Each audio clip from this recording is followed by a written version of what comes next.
So hello again. My name is Florence Rousseau, and I'm the Director of Marketing and Program Engagement at Magnet. We're excited to have you join us today for this unique learning opportunity led by Michael Etherington. But before I introduce Michael properly, I'd like to begin with a land acknowledgement. Toronto is in the Dish with One Spoon territory. The Dish with One Spoon is a treaty between the Anishinaabe, Mississaugas, and Haudenosaunee that bound them to share the territory and protect the land. Subsequent Indigenous nations and peoples, Europeans, and all newcomers have been invited into this treaty in the spirit of peace, friendship, and respect. Our honored guest today is, as I said, Michael Etherington, an accomplished Indigenous relations consultant. Michael's roots and heritage are from the Fort Albany First Nation around James Bay, Ontario. But these days, he's based in Toronto.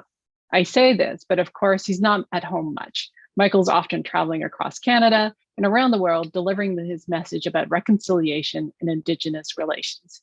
He's been a TEDx speaker. He addressed the United Nations Habitat Second World Summit, and he gave a keynote at the inaugural Treaty Reconciliation Week in Ontario. And when he's not on the road, Michael has worked with the Gordownian Cheney Wenjack Fund, the Native Canadian Centre of Toronto, and the Ontario Federation of Indigenous Friendship Centres. Michael is a firm believer in improving accountability, increasing transparency, and bridging pathways. It's a message he touches on in an exciting new short film produced by Magnet. So before Michael begins today, we'd like to premiere this powerful new video. So please enjoy.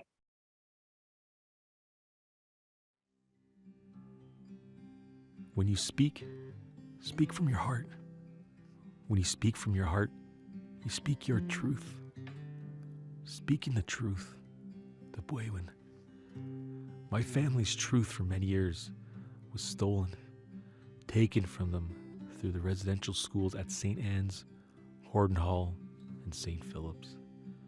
The painful memories they carried influenced the future generations to come in my family, even myself.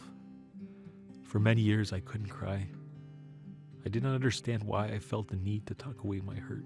It wasn't until I started looking back, understanding who I am, where I come from, that turned misguided steps forward into one with a sense of direction and grounding.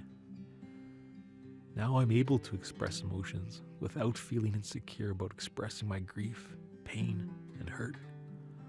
One of the gifts that was taken away from many families impacted by residential schools, the gifts that allow us to speak our truth. How am I expected to see change in the community if I first cannot heal myself? An Anishinaabe elder once said to me, "Shh, close your eyes. Think of a forest. What do you see? Now open your eyes. Look at the natural beauty surrounding you. Now think of a forest fire. What happens once that fire takes away from the land? Roots begin to grow. For all that was taken, all that was stolen, we still have an inherent right to reclaim who we are meant to be, our original roles and responsibilities as first peoples of this land. Those roots are within us. My journey of reconciliation, my journey of forgiveness is the path I wish to walk, to build bridges with Canadians who still wish to understand and learn these truths so they too can begin their own path of healing. What do I envision for our path moving forward? I'm reminded of the Tree of Peace and how we can continue fostering our relations for the next 7 generations to come. I pray that our roots, our foundation as Indigenous and non-Indigenous peoples in this country can be connected and stand strong to remember what our ancestors fought for, to ensure we protect these lands, protect each other, and walk a path together for the next 7 generations to come. The Bwewin. We'll just then move forward with you, Michael, and please, we're so happy to have you with us today. Okay, Big West Florence and the organizers at Magnet for inviting me for today. Yeah, well, luckily I'm speaking today, so you can translate that for the themes of what we discussed today. Um, I thought about the conversation about the title I attributed for the dialogue about finding your voice and finding your story. First thing I do want to note, I should have had a better quality camera. I was working in Timmins with Mushkego Council, but Air Canada canceled my flight last night, so they postponed it till Saturday. So I'm still in Timmins, and so the video quality is not as what it should be intended for an audience speaking on a keynote. So, but finding your voice and finding your story, I thought about my role both from the personal and professional narrative of education and pathways towards reconciliation. Now, when I highlight with regards to finding your voice and finding your story, that's a theme that could resonate for both Indigenous and non-Indigenous audiences. Um, my rationale for it is that right now is that how we're advancing, for example, the 94 calls to action, educational reform, is that many community members are not being provided with the appropriate education on how to navigate cross-cultural relations. And I think also with the narratives of the political climate for the engagements that are occurring, it's at a time when there's a high emotional reaction to conversation and dialogue. And so you see cultural misunderstandings, cross-cultural conflict, and challenges associated with race relations. And so what I wanted to focus on was, well, if we're going to be at the forefront, not just from a collective narrative, because what I find is that when you hear a lot of the language concerning reconciliation in Canada, it's very much attributed to collective narratives and a broad categorization of groups. And I think to move away from that just for us as people. And so with the politicized narrative, it is essential to address structural changes and navigating colonial legacies. But ultimately, the change is going to occur with people. And with individuals, they get thrown into this conversation where, one, they may not be ready. And so my first question I always ask these conversations is, are you ready for this dialogue? And for many audiences I've spoken to, whether it's in an organizational training or if it's in community-based dialogue, there are behaviors and attitudes that become more apparent and more explicitly known. And so I think for my role within that is that I don't take those types of actions or behaviors personally, because I have a guiding principle to this conversation. The principles not associated with just reconciliations, but the principles associated about how I've been raised, where I'm from, to ensure that I stay on a guided path in a belief and hope for reconciliation to continue in moving forward.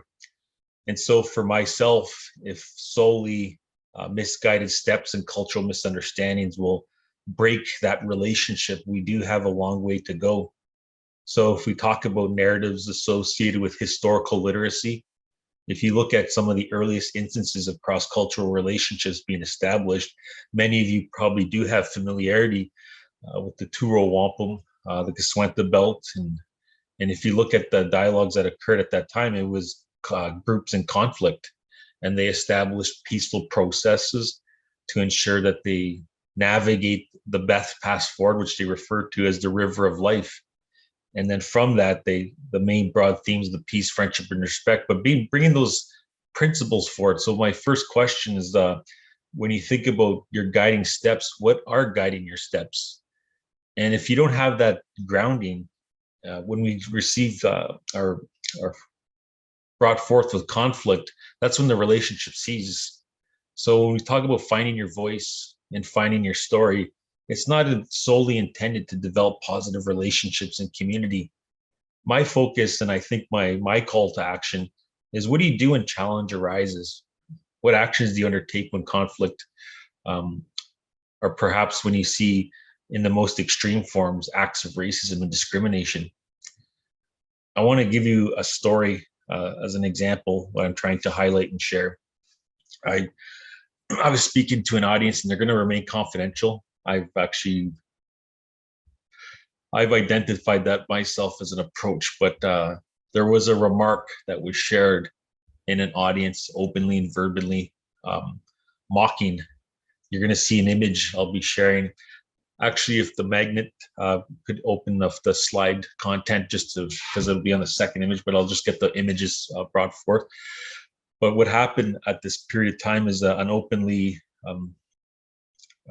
ignorant remark was attributed to one of my family members, and who was the oldest residential school survivor in Canada. But unfortunately, these individuals thought their mic was unmuted, and so it was about 20 seconds of, I'm not going to go quote unquote, but the audience heard and I heard, and then so. But unfortunately, yeah, this is who I'm referring to here. Is her name is Granny Wabino. So she was at the formal apology to Canada in 2008, and there was the mocking of the Native culture and some of the marks, and then, but afterwards, though, I just asked for the individual to identify your name, title, and position on the call. It fell silent. There was no response. And then I asked again. I said, "Could you identify your name, title, position?" No response. So then I just reverted back to the organization as a whole. I said, well, perhaps you're not ready for this conversation, and we're trying to establish pathways of respect and recognition. And so there, firstly, was there lack of recognition and a lack of respect. But the accountability is an important component. So when I'm talking about atonement and apologies, etc., is that when you're moving the pathway forward, not just for navigating the positive relationships, is about how we promoting accountability and transparency for ourselves. And so my main message is why I didn't respond. I was taken aback at first, but for my response immediately, I did say this in the closing. I said, I put my hand out and I said to the audience and the group, I said, well, if you're not ready for the conversation, I said, my hand's always going to be there. I said, this path is something I'm going to be walking. It's a lifelong journey for me. It's not something that's just solely a part of my due diligence within an organization of practice, which many Canadians attribute this conversation to. They think it's, well, what do we have to incorporate into our diversity, equity, inclusion corporate practice? Or what do we have to do to improve the standard and quality of care or systems of care, et cetera? And I think, one, it's an important element, but more importantly, beyond the politics is the essential need to restore the humanity in the conversation. And that's the approach I always undertake in this conversation. So when I had my hand out, and that wasn't me on a interpreted decision or action, it's from family members like my Granny Wabino, and she was adamant. She went to St. Anne's and she spoke very adamantly about forgiveness, not just forgiving the actions of others, but forgiving ourselves. So St. Anne's was one of the most horrific residential schools in Canada. I'm not going to go into detailing because I do have an ethic with regards to not telling stories that are not my own. So I have an indirect experience to my family history. So you'll see on the slide here, the reason it says St. Anne's, Horden Hall, and St. Phillip's is because my family members went to these residential schools. And I am the first generation of my family who did not go to a residential school. So this is this narrative and history still very much hits close to home. So many of you will be are aware that Canada's Day is tomorrow. And so Omushkego-Cree, where I'm from, has identified and still categorized it as a day of mourning. I do not have a bold stance in terms of, for example, Canada's Day tomorrow. I was asked last year about my thoughts and reflections, and I referred to it as a day of reflection. And so celebrating, reflecting, mourning, but the important element here is to understand the impacts of people's stories and their experiences. If we can go back to the previous slide, first slide, please. So when we're looking at finding our voice and finding our story, I think Justice Murray Sinclair captures this in this quote, the journey of reconciliation. So when we talk about reconciliation in Canada, I do now refer to it as a journey of reconciliation.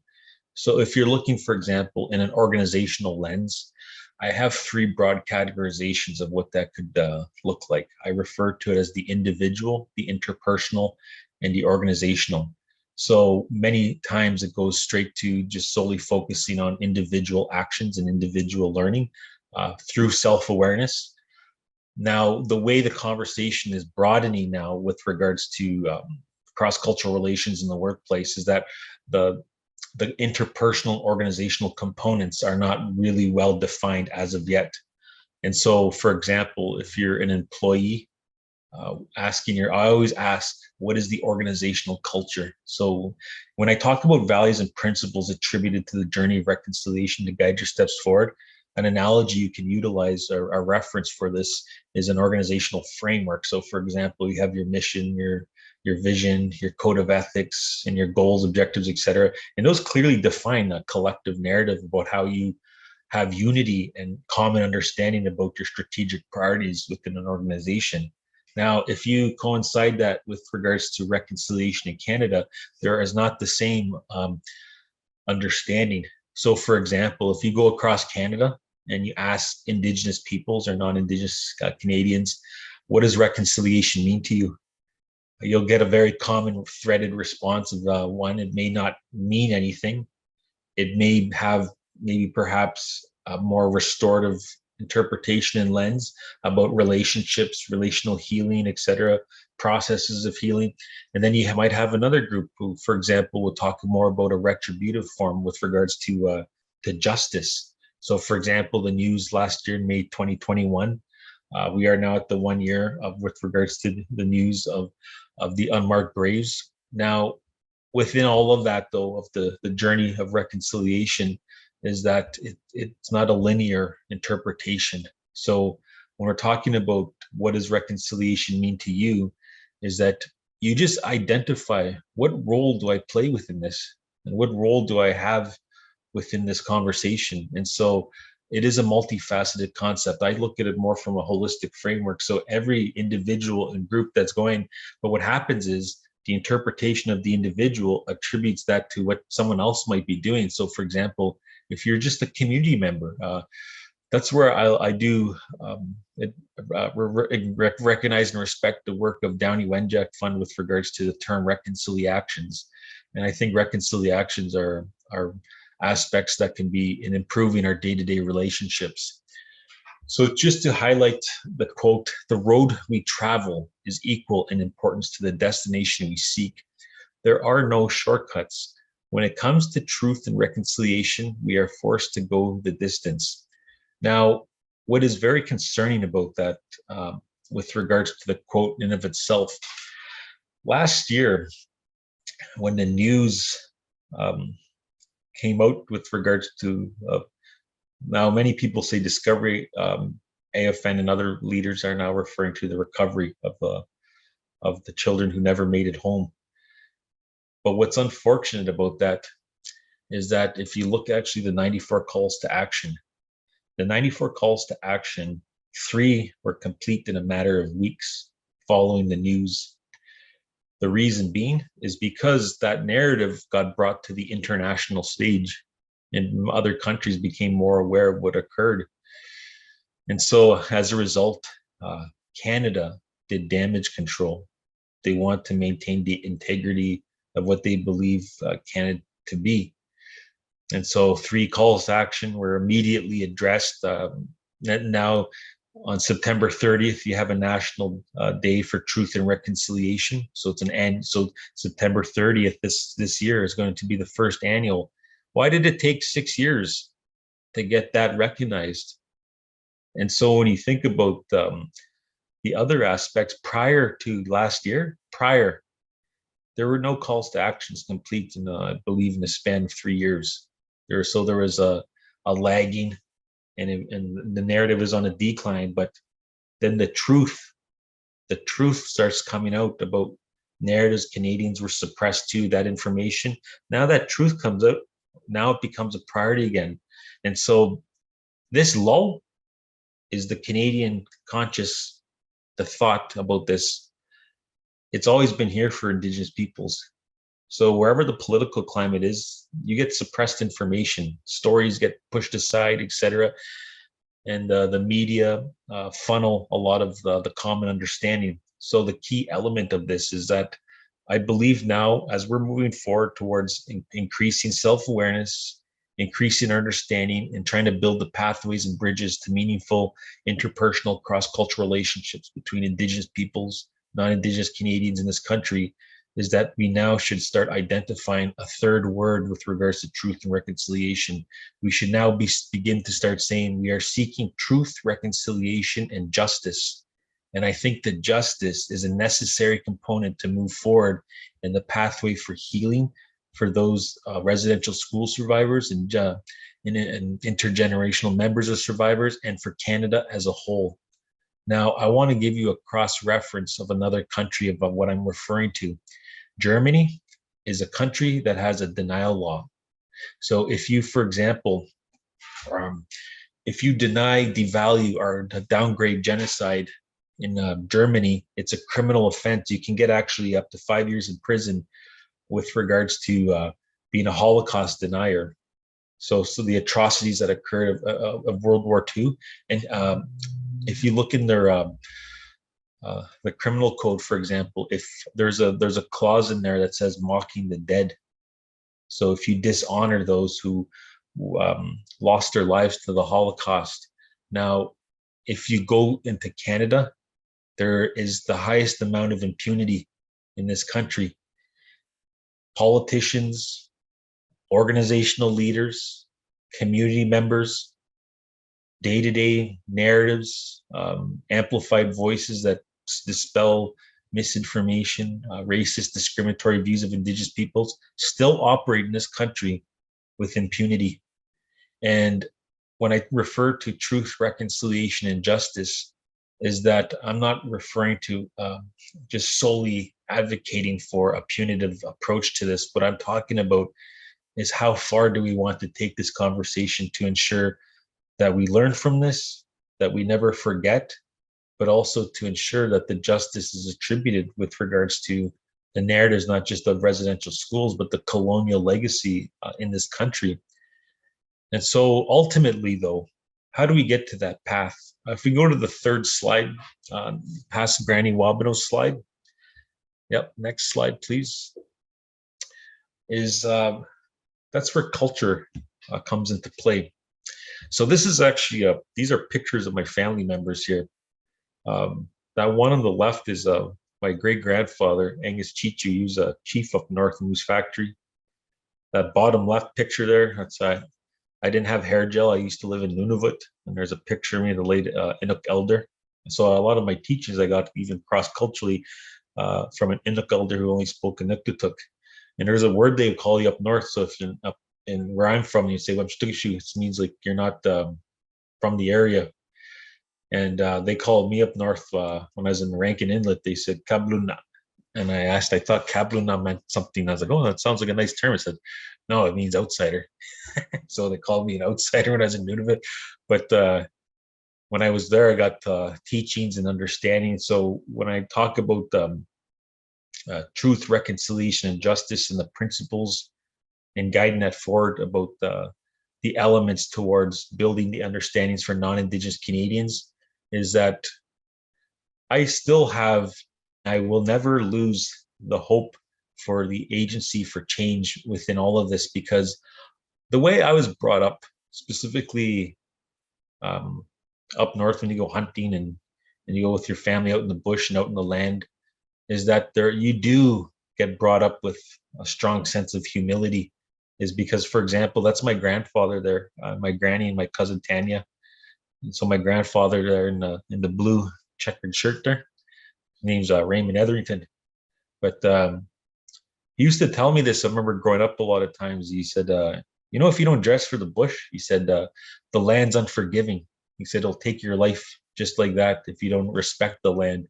So when you refer to a lot of, when you hear Indigenous people say connection to the land, belonging, etc., there is naturally a big, large urban disconnect for many of us in the country, and it's very hard to really get that sense of grounding if you walk on concrete all day. I'm not talking about putting your feet on the ground like walking in a green space, but there is a natural disconnect. And the principles, when you look at communities across the country, now, when he said the land's unforgiving, he's not talking about a romanticized approach. He's talking about a practical understanding, because where I'm from in the winter, it gets sometimes minus 40, minus 50. And if you go out there with some shoes and you don't wear the proper, like for example, leggings, things to keep warm, you're going to freeze to death. And so he's saying that if you don't respect that, and if you don't prepare, get the necessary things you need to go out in the bush, you'll freeze to death. And this picture here too is of my cousin out west. So I have cousins that live in Siksika Nation. Actually, one of my uncles who recently passed was a well-respected Chief Roy Little Chief. And this is a Tikanagan, the cradle board. And that cradle board, and you can see my other cousin here, my late cousin Eric there. And what that's intended for is when you talk about the pathway in development as a child, is that you're in this Tikanagan and you're sitting there and all you're doing is you're observing. And you know this, the babies have a fontanelle spot, like a soft spot here. The teachings for Omushkego culture is what they say is that they want that spot to fuse. And so when you come into this world, they say you still have elements that the teachings of where you come from are what they refer to since time immemorial, our ancestral teachings, and that when you go into the physical world here, is they want that spot to close. So when you're observing in that Tikanagan, is that you feel safe, you feel loved by your family. And by the time that fontanelle closes, is that they take them out of the Tikanagan, and we have what's called a walking out ceremony. So families would have a teepee and you hold the child. They still do this. My friend had a child that just had their walking out ceremony. So this is still a common custom and tradition up north. And so you'd walk them out, and they would have spruce, and they would walk them towards an area at the end where they would identify what their role and responsibility was. And that's a connection to community. Now, why I'm sharing these aspects is that you have a pathway. This is the ideal pathway of cultural development moving forward, to develop a community member, but also someone who understands who they are and where they come from. Now, one of the destructive elements for Indigenous peoples and also non-Indigenous Canadians is that we have not been taught that narrative as Canadians about who we are and where we come from. And so we may have to take potentially a few steps back to further that understanding about what is our identity. And so when you think about, for example, the narratives that impacted Indigenous peoples through the forced assimilation policies and the acts of genocide, is that this was an intended element. So this is not just aspect for the approaches on how to live and navigate day to day, but also it's what you carry on generationally for the future generations moving forward. And so when you look at some of these elements here that were removed and practiced, how do we reinvigorate that to revitalize the culture? So there's two, I think, important elements with regards to how we can go to the next slide, but the important elements when we talk and discuss about the culture, there's a phrase that they would refer to up north. It's like Pamatsuna, and Pamatsun is a way which we refer to as way of life. So Meno Pamatsun is what they refer to as living holistically. So that encompasses all our way of life. And so when you hear the Indigenous peoples refer to a holistic understanding, where I'm from, we take into account pretty much three broad categorizations. They refer to it as a spiritual law, natural law, and law of the people. And so when we think about our connection and belonging, about finding our voices and finding our stories, I think an important element that we could take away and coincide even with tomorrow is if you sit there, I don't know if you're going to be going to a park or if you'll be viewing fireworks or attending events, maybe educational learnings, etc. Just sit there and think about, well, who am I and where do I come from and what does it mean to be a Canadian today? And I do not devalue the identity of a Canadian. I don't believe in that approach. Many will disagree with me, but here's my rationale is that I don't believe in the narrative of Canada about through just the colonial legacy. I believe in the narrative of Canada through the Treaty of Niagara in 1764. That's when Canada started. Because if any of you are unfamiliar, you should begin learning about the Treaty of Niagara of 1764 after the Royal Proclamation. The reason being is that facilitated the treaty making process. So Canadians, a large body of Canadians, entered through membership of the state when you attain citizenship. But the translation for Canadians in the role in relationship to Indigenous peoples is through the treaty making process, and so those are different pathways, but they still form what is now presently known as Canada. And so when you refer to the country and the narrative about what it means to be a Canadian, I always uphold the narratives towards the role of treaty and the role of the nation-to-nation relationship. So I do have a fundamental belief that when we continue to move forward, that this country can move forward in a manner where we continue to foster and build strong bridges together.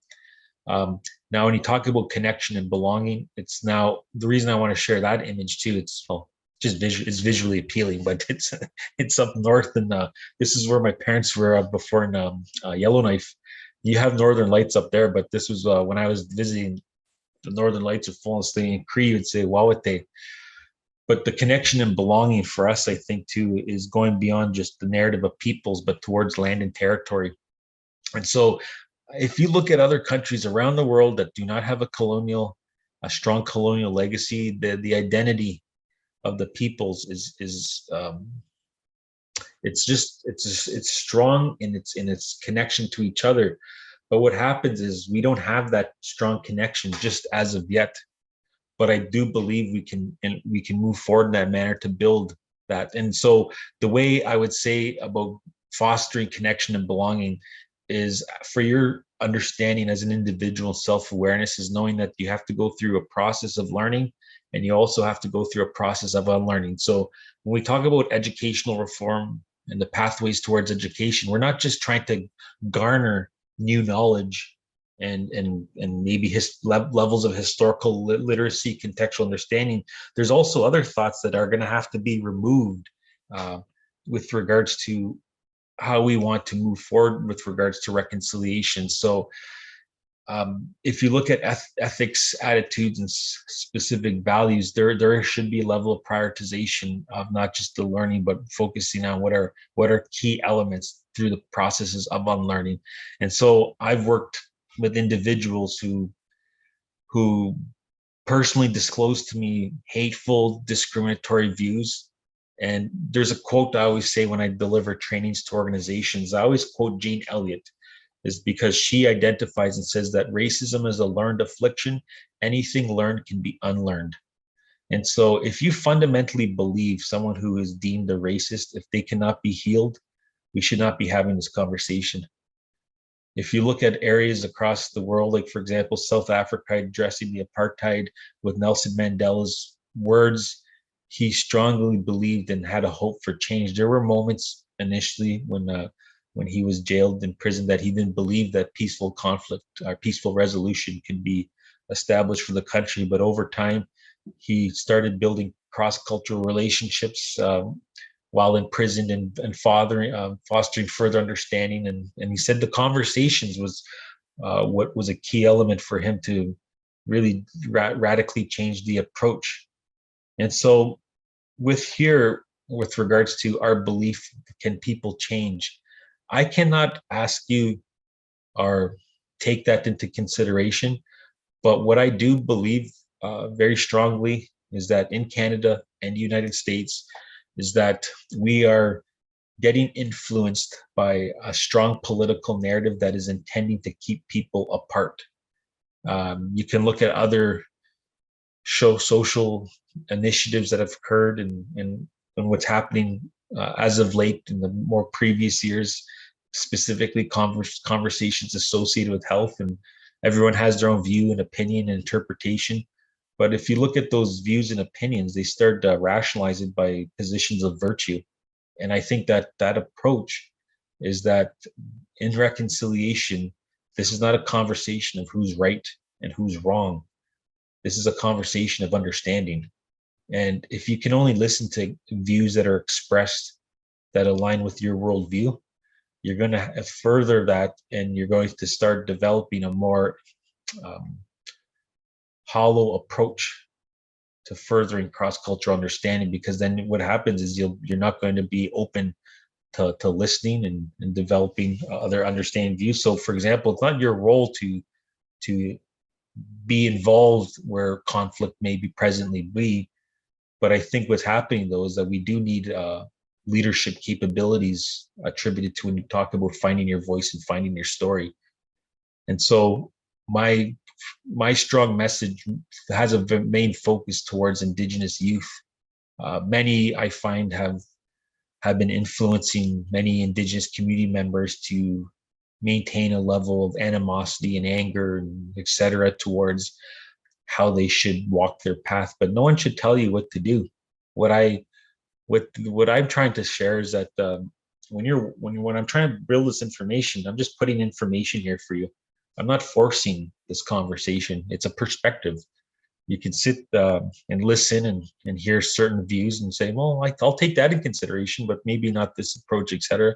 But ultimately is that we're just establishing forums where we can express our views and opinions and enhance further insights into developing a more broadened perspective in our conversation towards reconciliation. Can you go to the next slide, please? So this, what I'm referring to in that previous quote is this image here.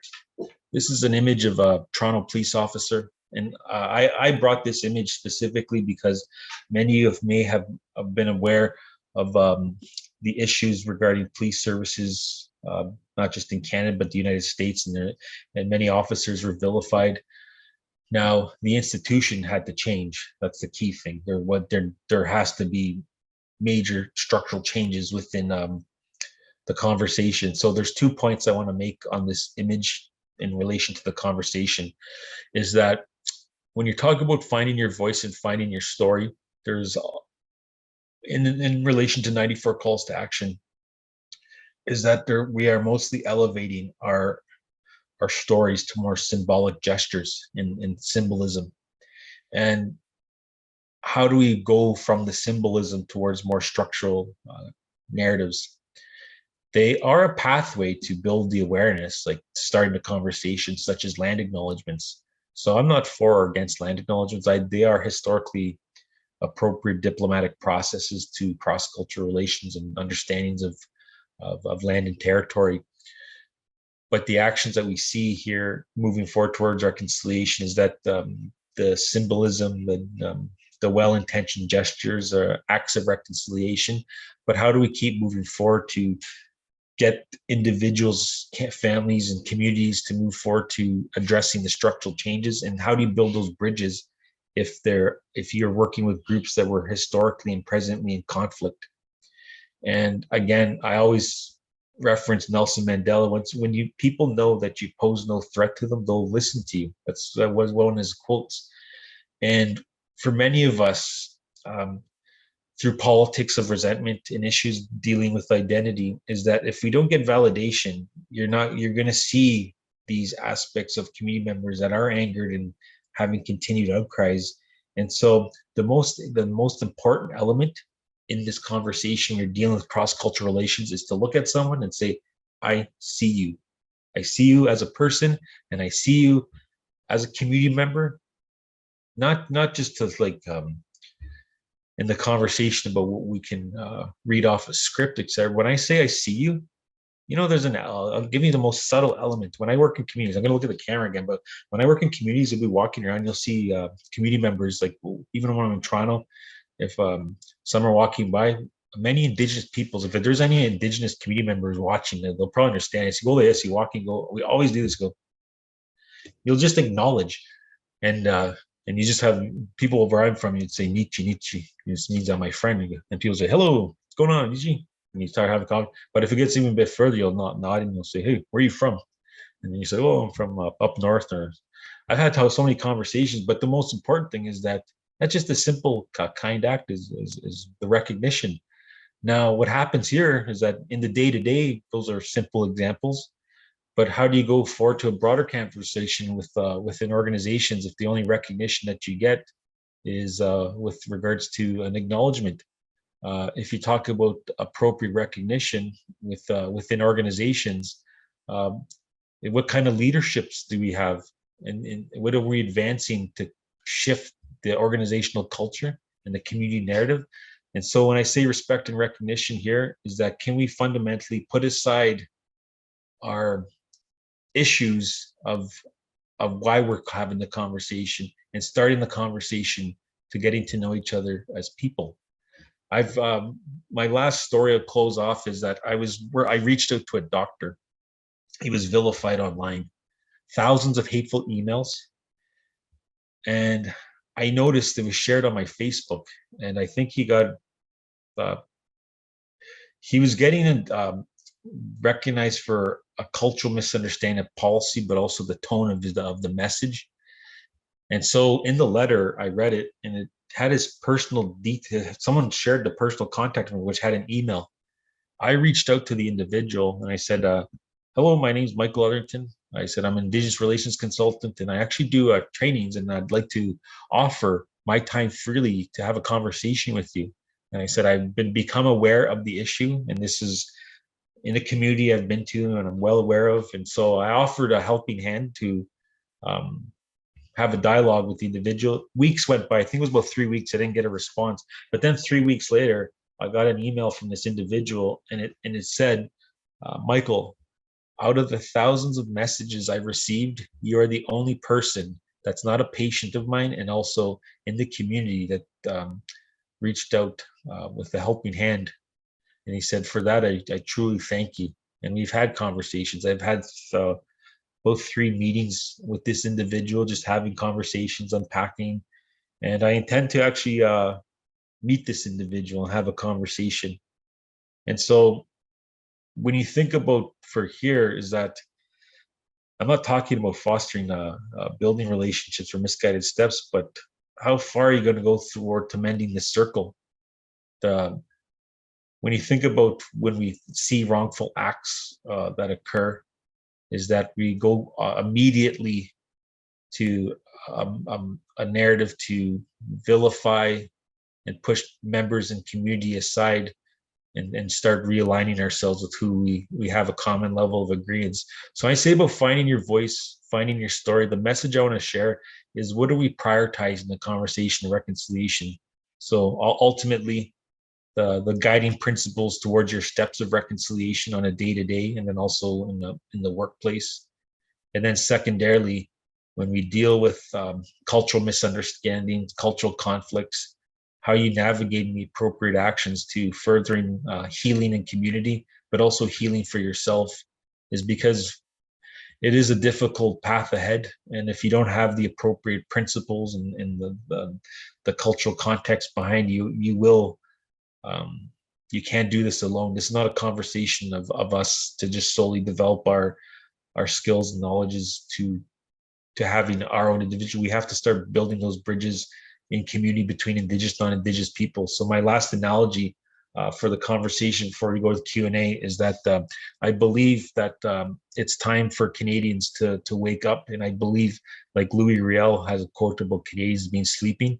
My analogy I actually built off that. What I see is that with the relationships that we see towards each other are the pathways towards treaty, when it says as long as the sun shines, the rivers flow and the grass grows, the covenant chain to Indigenous relationships of the treaty making, the covenant chain of friendship. And what is that covenant chain that we have for ourselves and to guide those steps? And so the sleeping giant, many of you know in Thunder Bay, is that they say the resting place. Now, I don't see that as for non-Indigenous peoples. I see that sleeping giant as an epitome of Indigenous peoples, non-Indigenous peoples coming together and then wakening that. Because I always have issue. I always hear Indigenous peoples represent 5% of the total demographic of Canada. I'm saying, why do we always refer to 5% or the Indigenous peoples? why don't we start waking up to the other 95%? And then once we start talking about truth, reconciliation, justice, we're not dealing with a 5% population. We're dealing with the country as a whole, where 100% of the population saying we care about this conversation, and that's what we want to see, is the meaningful change. So with that being said, Nanaskamun, I'll hand over to the organizers, but hopefully um, a bit of the message could share just for the conversation moving forward. And also apologies again for the video. Thanks, Derek Canada. Thanks, Michael. Yeah. Thank you so much for sharing with us today. You've given us a lot to think about, and it really is something that we have to continue the conversation. And I love that part. It's always, when you're open to having a conversation with someone, you're really then open to listening and wanting to hear. And there's something that someone has always said: we're given 2 ears and 1 mouth for a reason, and it's to listen more than we actually speak, and to really take in what is being said. So I truly appreciate your time today. As Michael said, this portion now is we're opening it up to questions. So if anybody has any particular questions they want to ask Michael, feel free to put it in the Q&A, and we will we'll go from there. We have a Mary Mould who just said, a great presentation, Michael. Thank you very much. I think there is a Cree word that you use in that video, and there's a particular sort of significance to it. Did you want to give us a little bit more of that background and why that word is important to you? Oh, the Puewin. So the Puewin talks about speaking truth. And when I was ultimately asked about the video poem, it was more of an open canvas towards what I have message I'd like to share. And the reason I said about the Puewin was because when I refer to Indigenous youth, my concern right now is that when we talk about healing and community is intergenerational trauma, is that the way the mechanisms working right now is that Indigenous younger generations are carrying that mantle, and they're passing this, they're getting inherited this legacy that's ongoing, and there's no meaningful aspects for the healing to occur, for them to have their successes and levels of development and growth. It's going to impact them, but I do believe that fundamentally, how do we break the cycle of this? And so where I come from, I'll give you a personal story. I rarely share this publicly, but my first memory growing up is the sound of breaking glass. And so the issue of that is because of what occurred in my family with regards to some of the challenges of lack of healing for those who attended residential schools. And I won't go into the explicit memory of the experience, but I was asking my mom one time, I said, "Hey mom, do you remember the time this happened, so and so?" And she goes, "Yes." And she said, "How do you remember that? You're only about a year and a half." But I do remember the image of community members going to my parents' house and trying to break down the door, and the sound of breaking glass, etc. And I remember the image of that, of the fear that my mom had. But what's interesting about when I say about the Pueblo speaking truth, though, is that the supportive elements from family members to allow you to find those pathways to understand your own truth, because I think I'll acknowledge my mom in this conversation, is because I found it quite interesting, like this, the stories of residential school and the stories of history dealing with these complex issues of violence in remote communities. I've seen these things growing up, but the specific stories of my family, I never knew the historical things, because many families, just so you know, they don't openly discuss experiences of residential schools. It's not like it's a dinner conversation. So like for my grandparents, they went to residential school, but if you say even the word residential school, they'll walk out of the room. And so it's not my role, because like, for example, as an educator, I'm not going to ask my granny and grandpa and say, "Hey granny, can you tell me about your story and experience?" Like if they're ready to, or maybe if they'll never share, that's their choice. But when you talk about when I say speaking the truth, though, is that the actions of my mom, for example, she said, I'll share those when you're ready. So I didn't hear these things till I was about 25. I'm 36 now. And I thought, that's interesting. She waited till I was an adult to tell me.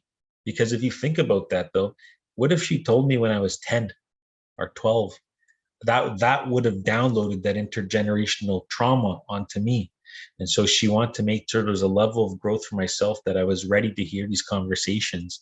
And so I think when you say speaking your truth, what I'm trying to highlight, the core element about that is to not have any influence about how you understand your own identity and understand your own path and journey. And so what happens right now, it is a conversation of the core values attributed to how we understand who we are and more importantly, the identity of what it means to be an Indigenous community member. That's fantastic. Thank you for sharing that story with us. So it's not just a word. Exactly. And we knew it wasn't, we knew it meant something to you. So we really wanted to sort of ask, to understand that. I'm just wondering, I'm not seeing any other questions. I'm going to interject again and ask, for you, what would you like to see the future? There's a be? question here by Marie there. Nope, she'd already said, oh, there we go. We are working with Indigenous youth this summer by creating camps to introduce them to our sector. Besides what you mentioned today, do you have any recommendation that we could incorporate into our program in making our camps a success? That's a great question, Marie. Thank you for adding that. Actually, I think more specifically, I'll get Marie to email me info@michaelarlington.com because I do know the Aboriginal Sports and Wellness Council of Ontario, and I can actually get her in touch with summer camp coordinators that work specifically with Indigenous youth. So I think like a networking liaison thing could arise from that. But from summer camps, I've actually worked extensively before. Recreational programming that I find is funding is a big aspect for Indigenous programming at summer camps. But one of the things I always like doing was storytelling, and you don't need any funding or revenue or cost for that. And it's all about how well the orators, and you can make those activities fun and interactive with children and youth.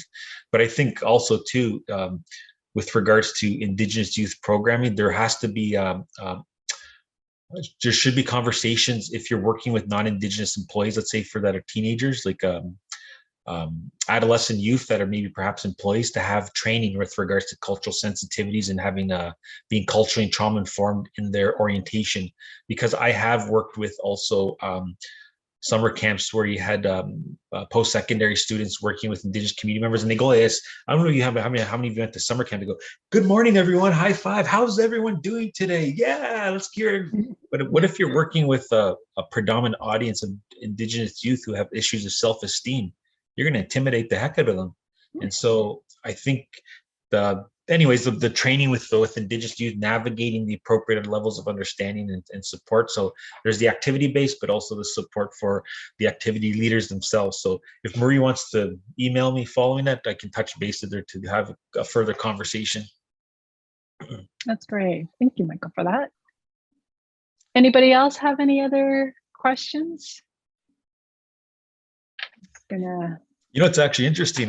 This is probably one of the first audiences I've seen in a while. The whole participants stay after the talk. I know, it's fantastic. Yeah. Well, it's really kudos to you because it really shows how interested people are in this particular topic, and really wanting to understand. So I think that is fantastic. Mm-hmm. Given that we don't have any other, maybe do we? Yes, we. So there's not just the recognition for myself. I'm actually wanted to recognize the 115 that actually stayed. That means stuff like little things like that in virtual presentations for especially the content and message. That means a lot to me, to knowing that that's just a subtle thing that people care about this conversation. So that means a lot when I see the whole audience stay for the duration. That's very appreciative.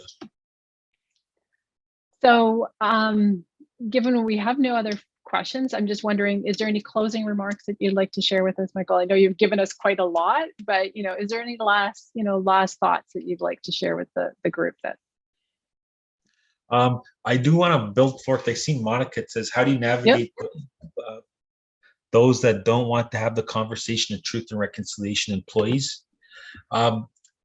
That's a big area that I've been assisting to navigate for continued pathways of learning. What I would share for that is that when you're moving forward, bringing organizational change and culture, is that one, what I find here is ultimately employees get pushed out if they're not part of that culture, because that I have difficulty responding solely on that, because I had to go through a few steps with this issue I was telling you in my earlier remarks with that organization, because one, the CEO and the other groups wanted to okay, the way I'd share that this is why Indigenous and Western worldviews clash in organizational culture, because a lot of the approaches within corporate culture are very policy and procedural oriented towards anything that does not align with the code of ethic of the organization. And then as a result, if you have employees who are resistant to the narrative, I think there should be a tiered approach to supporting the continued pathway of learning. But ultimately, if they cannot change, it's unfortunate to say this, but they may not be well equipped for the role. And so they might have to find a different path with regards to employment. But if they have a misguided step, the organizations don't have any type of restorative approaches. I would look up the concept of a traditional dispute resolution model. If you can write that down in the chat there, Florence, like a traditional dispute resolution model. There's CUPE. They've just published a document about how to navigate the HR processes of reconciliation. That's a traditional dispute resolution. And so when you're looking at navigating conflict in the workplace or with conversations of employees who may be resistant, I would recommend incorporating into the conversation. So if you can also write this down, Florence, from zero tolerance towards a culture of care. So my work that I've always highlighted when I talked about why I take a moment to reflect on this is because the Indigenous and Western worldview, the Western worldview in organizational culture focuses on a zero tolerance approach towards, let's say, harassment, discrimination, etc. But that does not mend the healing. And then what happens is you further ostracize that narrative. That's why you had the in Eastern Canada, those fringe groups like the Proud Boys. Like you had these, like in the political climate right now, when you don't deal with the identity and not just the victim, but if you don't deal with the perpetrator, where do they go? Where are they going to navigate in the community? So that's why traditional dispute resolutions and organizations, that you have the meaningful processes to ensure that you're taking into consideration both, but also not operating on a zero tolerance culture, but one from zero tolerance, that you'll be accountable for your words, your actions, behavior, but that does not mean we'll let you go. We will support you, but how far our support goes, the next stage is on you, accountability. And lastly, I would also attribute is organizations for individuals, if they do go to misguided actions, is to identifying a statement of reconciliation of their response. So they know there's a formalized approach. So when you're referring to who's just asked the question, Monica, is that this, what you just asked, should not be an informal approach to the conversation of organizational change. What we're referring to as having formalized processes, so there's continuity and common level of understanding between employees, senior management, and right up to your board of directors. But what happens is the onus gets left onto employees to interpret this conversation. Unfortunately, Michael, we're at the end of our time, but this has been fantastic. Thank you so much. And thank you everyone who joined us today and participating in this. We really enjoyed being with you and really enjoyed some of the questions that we got. So hope everyone has a fantastic afternoon. And thanks again, Michael.